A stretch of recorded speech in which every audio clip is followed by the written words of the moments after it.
selamat malam, salam sejahtera untuk kita semua. Hai, perkenalkan nama saya Cynthia Sabila dari Fakultas Ilmu Sosial dan Ilmu Politik dengan Prodi Ilmu Komunikasi. Yang saya hormati, Ibu dosen Haryati, SIKOM, MIKOM, dan yang saya banggakan, seluruh rekan mahasiswa Universitas Terbuka. Terima kasih atas waktu, perhatian, serta kesediaannya untuk berpartisipasi dalam agenda yang sangat penting dan relevan dengan kehidupan kita saat ini. Izinkan saya memulai dengan sebuah pertanyaan sederhana. Sudahkah hari ini kita membuka Instagram, TikTok, YouTube, atau WhatsApp? Saya hampir yakin sebagian besar dari kita, bahkan mungkin termasuk saya sendiri, sudah melakukannya, bahkan sebelum membuka jendela kamar atau menyapa orang tua di rumah. Dan jika benar demikian, maka hari ini kita bukan hanya sedang hidup di zaman digital, tetapi sedang menjadi bagian dari sebuah transformasi besar dalam sejarah peradaban manusia. Hari ini, saya akan membahas sebuah topik yang sangat dekat dengan kehidupan kita sebagai generasi digital, yaitu dampak media sosial terhadap kesehatan mental remaja. Menurut laporan Pew Research Center tahun 2022, 95% remaja menggunakan media sosial dan lebih dari 35% diantaranya mengaku hampir selalu online.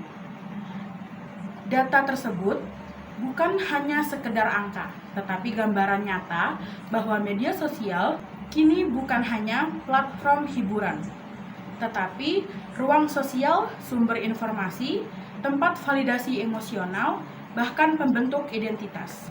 Namun pertanyaannya, apakah media sosial membantu kita berkembang atau justru perlahan-lahan merusak kesehatan mental kita tanpa kita sadari?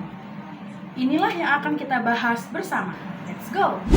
Media sosial ibarat dua sisi mata uang. Yang satu memberikan manfaat besar, sementara sisi lainnya menghadirkan risiko serius apabila tidak digunakan dengan bijak. Mari kita mulai dari sisi yang memberi manfaat. Media sosial mampu menghubungkan orang-orang yang berjauhan. Kita dapat berbagi cerita, berkomunikasi secara instan, bahkan bertemu teman baru yang memiliki hobi atau minat yang sama. Beberapa manfaat konkret lainnya antara lain: yang pertama, meningkatkan kepercayaan diri melalui ekspresi diri. Melalui konten, foto, karya seni, musik, tulisan, atau video, remaja dapat mengekspresikan identitasnya dan memperoleh pengakuan. Yang kedua, menjadi ruang edukasi. Konten edukatif kini sangat mudah diakses, melalui dari tips belajar, tutorial desain, coding, hingga motivasi pengembangan diri. Yang ketiga, menciptakan peluang karir. Banyak remaja yang kini sukses menjadi content creator, digital entrepreneur, influencer, atau pemilik bisnis online. Yang keempat, menjadi ruang dukungan emosional.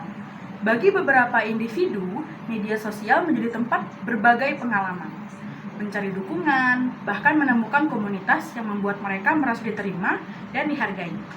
Dengan kata lain, media sosial dapat menjadi ruang tumbuh, ruang kreatif, dan ruang aktualisasi diri.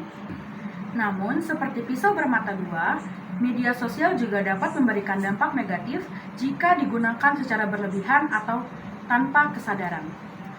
Menurut Frontiers in Psychology tahun 2023, remaja yang menggunakan media sosial lebih dari 3 jam per hari memiliki risiko lebih tinggi mengalami kecemasan, stres, depresi, dan gangguan tidur. Beberapa penyebab utama diantaranya, yang pertama, perbandingan sosial atau social comparison. Melihat unggahan orang lain yang terlihat lebih cantik, lebih sukses, atau lebih bahagia dapat menimbulkan perasaan tidak cukup, insecure, dan rendah diri. Yang kedua, fenomena FOMO atau fear of missing out. Ketika melihat orang lain sedang liburan, berkumpul, atau meraih prestasi tertentu, kita dapat merasa tertinggal atau tidak berharga. Yang ketiga, cyberbullying.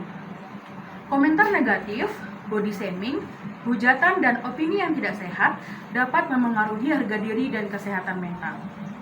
Yang keempat, kecanduan dopamin.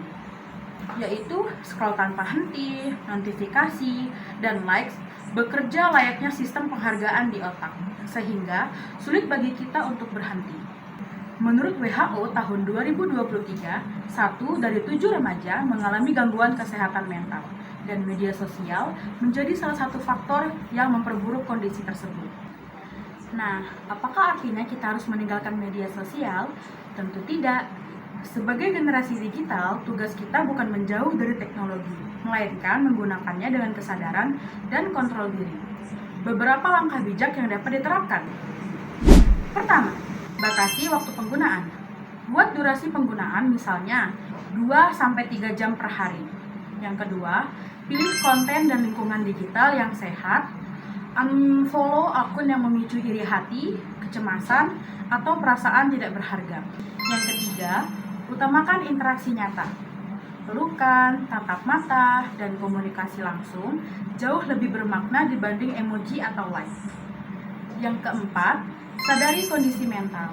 Jika mulai merasa tidak nyaman, lakukan media sosial detox. Ingat, yang kita lihat di media sosial hanyalah highlight kehidupan orang lain, bukan keseluruhannya.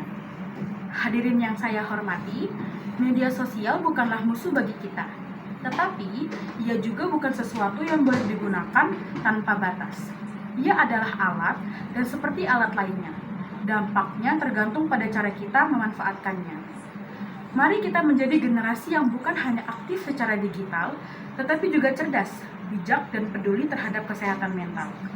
Semoga setelah ini kita dapat menggunakan media sosial bukan untuk membandingkan diri, tetapi untuk belajar, berkembang, dan memberi dampak positif bagi diri kita dan lingkungan.